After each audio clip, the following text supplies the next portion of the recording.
Peace to the gods and goddesses.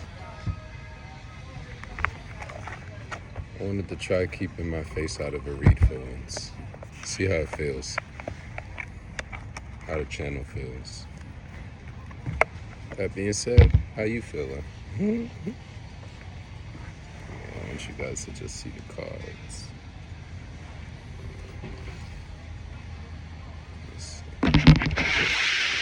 Closer. So you can see my hand and the cards. Got freedom at the bottom. Freedom. Self-discipline. Two good ass cards.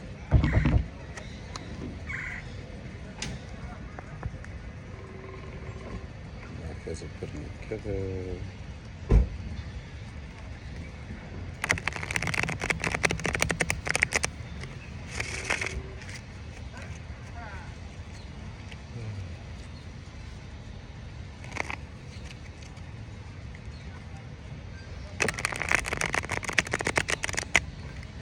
Start calling these the Galactic reads.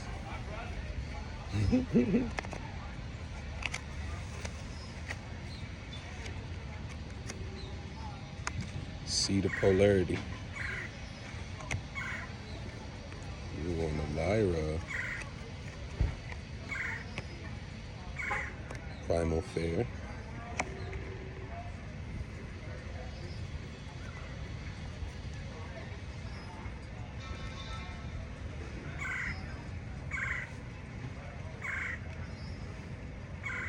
Cosmic Midwife. Arcturus. So we got Lyra, Reptilian, and Arcturus.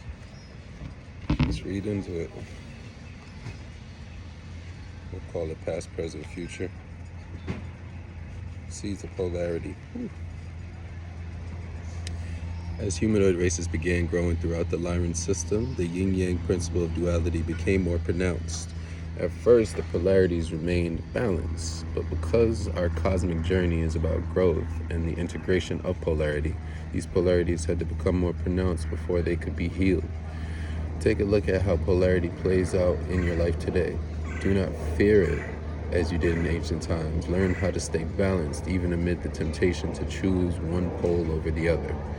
Wisdom comes from embracing both rather than choosing one side or another. Feel that? Commentary. As we progress through the process of our separation from the source of our journey into polarity, this card represents the beginning era of polarity that began to manifest in the Lyran colonies and that later branched out to the future Lyran colonies and races that came from Lyra. This further fragmentation was a necessary step in our journey into polarity, but at this point in time, the Lyrans were an immature civilization that didn't know how to balance polarity. Thus, there were times in the past that were very dark because these young beings had no roadmap by which they could navigate polarity. They often got sucked into choosing negative or positive and furthering the fragmentation. On Earth now, we have the wisdom of our ancestors within us, Lyrans included, to help us navigate this treacherous road, and it is most likely that we won't make the same mistakes as our forefathers. If this card comes up in your reading, it can often serve as a warning to you to not polarize in your life now. Examine your choices and actions carefully, even when you think you might be making a choice from a place of neutrality. Look deeper. The idea of good and evil, which is a polarity many humans encounter, is really an illusion. Can you go beyond the value judgments, which are labels created by the mind, and see what lies beyond a polarized reality? Come on, talk that shit. I know if you're here, it's because you recognize that polarity is prevalent. But the message is that of not to get caught up in it. Things are always opposing. That's the spectrum, that's the hues, that's the colors. That's life, that's the thread. You have to ride that. That's why I'm not surprised that it goes from seeds of polarity to primal fear.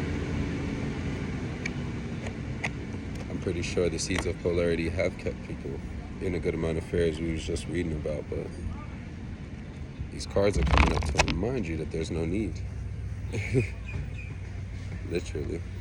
That's the past. Present is primal fear. I'm getting to know this deck, guys, so just bear with me. It's 108 in here. It's good stuff. All right, for the reptilian primal fear, this is a parallel. So Lyra was a past card, reptilian. It's past, present, future, and parallel are the 4 different types that are offered in here. Parallel, you'll see what it means. I mean, it's pretty self-explanatory in that it parallels this existence. It doesn't really run on any kind of timeline. Parallel exists outside of time. That's the gist. There are many reptilian beings within our galactic family, but few are hostile. However, because they seem ugly and alien, humans often project negative attributes on them. They represent the unprocessed and denied fears within us.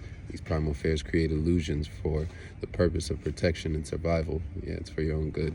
But these illusions are rarely based on reality. Keep that in mind. This card asks you to look deep within yourself for the fears that you have not yet faced. Know that they will continue to threaten you until you confront, own, and finally embrace them as a valuable part of yourself. Anybody feeling seen? If so, put it in the bottom. Put it in the comments. Let me know. I know this is hitting some good juicy spots. I feel like everyone can relate, but it's only if you're honest with yourself. Commentary. This is another archetypal card dealing with one of the most distasteful aspects of being human. Fear. It has less to do with actual reptilian species, for which there has been much misunderstanding or understanding and overstanding, and or negative disinformation propagated about them. The species is peace-loving, gentle, and very ancient. Those wishing to spread fear about this species recognize the powerful effect reptilian imagery has in the human subconscious. Yeah, why you think there's a reptilian part of your brain?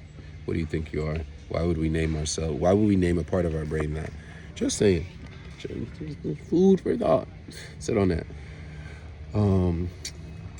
Those wishing to spread fear about the species recognize the powerful effect the reptilian imagery has on the human subconscious. A small percentage of people who pick this card will have reincarnational ties to the species. Feel tied to the reptilians? Like I said, I feel like we all are, just as we're tied to fear, which was constructed as a human concept and also heavily attached and linked to this. You gotta do that shadow work. Anybody ready for that? Hit me up. Also, we can get further into these galactic readings. I'm not gonna say starseed because it's a bit deeper than that. Deeper down and deeper out, expanded. So take what resonates, leave what don't. So, if you feel this is you, explore it further, of course. And I was talking about the reincarnational ties to the species. If you feel this, explore it further. If this card's come up in your spread, it is most likely asking you to go through a process of confronting your deepest fears, for only in doing so can you spiritually transform. The card asks you to embrace otherness, an idea or way of being that is different from your comfort level. Ooh, C word. In one way, this is a very shamanic card. You know it. Let's go. Fucking love that. Embrace that. Bring that to me. Because by confronting these fears, a powerful force can be unleashed within your consciousness that can free you from many old habits and patterns, both this life and coming from others. Shadow work, inner child healing. This card is a challenge for you. Can you walk into the unknown and face that which you fear most? Oof. If you can, put a 1 in the bottom. If you can't, put a 2. I'm pretty sure I should see lots of 1s though. If I know my collective, and it's very selective, and it's very few, but you guys are divine.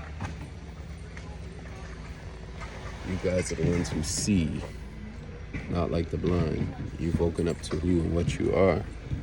Embracing all parts. Take the polarity that comes with it and take the fear that rides on that polarity chart. Because on the other side of fear, it's peace, joy. Yeah. Top of the card for Primal Fear, 2 and 8. That gives me 10. That's completion. 1 and 4 on Seeds of Polarity. That's 5. And you know, it's conflict. But also the Leonian, that's the sun. That's change. And then on Cosmic Midwifery, there's an 8. That's abundance. That's infinity. That's mastery. Let's talk about it. Arcturus, and also from a parallel reality. Let's get it.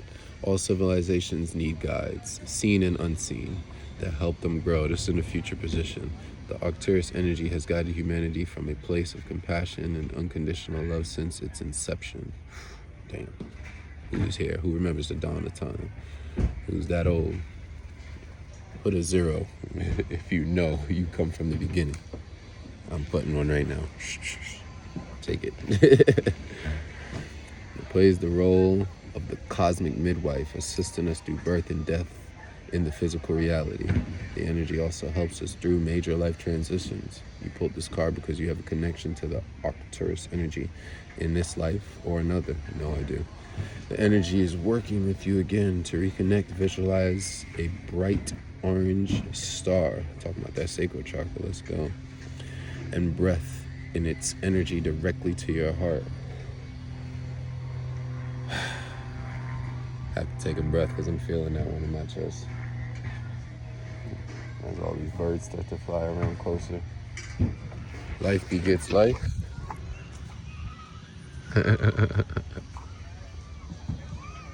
Look, all this space, they could be anywhere in the world, but they choose to be here by me. It's the light, you see? It's the light. Commentary. As stated above, the Arcturus energy has a profound and all-pervasive relationship with human reality. One of the services it provides has to do with the two most sacred life transitions, birth and death. You guessed it. The Arcturus energy, which energetically resonates as the energy of our higher selves, or our integrated essence, serves as a midwife for us when we are born and when we pass from this physical world. You could say that the white light seen in the near-death experiences, I've had many, and during birth, if we could remember, gotta do that inner child healing, get back to some stuff, or sit with grandmother, heavy psilocybin is the energy of Arcturus, or our pure essence. This doesn't mean the star Arcturus or something to do with the extraterrestrials. This is a pure archetypal resonance that is equated with the star Arcturus in the cosmology given by Germain. The energy can be felt by focusing on the star Arcturus in meditation, but the consciousness is so much more expansive than simply a star. If this card comes up in your reading, it could point to many things depending on your unique qualities and life lessons. You know you best. It may mean that you have a gift or present, I like to use gift, present to usher others through the birth and death experience. I definitely do. Here for that. Like I said, shadow work. If you want to confront some of these fears, you want to know how, and you want to talk about and discuss the psychology to reframe, we can do that. I've also certified in Eric Smithsonian hypnosis, so I know a thing or two. It could also mean that you are going through a metaphorical birth and death experience and could benefit by invoking the Arcturus consciousness to assist you. Shit, that's every day for me. That's Heyoka vibes. That's the sacred clown. If you know, you know. Also, with all this being said, we could also tap into your birth charts. This is where you really find out who and what you are. That imprint will tell you where your strengths lie and Where are the parts you probably want to work at a little bit more, but can really highlight what you're already good at and step more into your presence, not gifts, your presence, which brings your presence so that you present doing what you are. I call it the is. Or they say Isis. Yeah, that divine mother, divine feminine. It is what it is, right? That being said, I honor you guys. Thank you for all the supporters who have been here since day one. And let me know how you like the video with just like the views, kind of the cards laid out, and just my hands. Keep my head out of it. Face is not too important.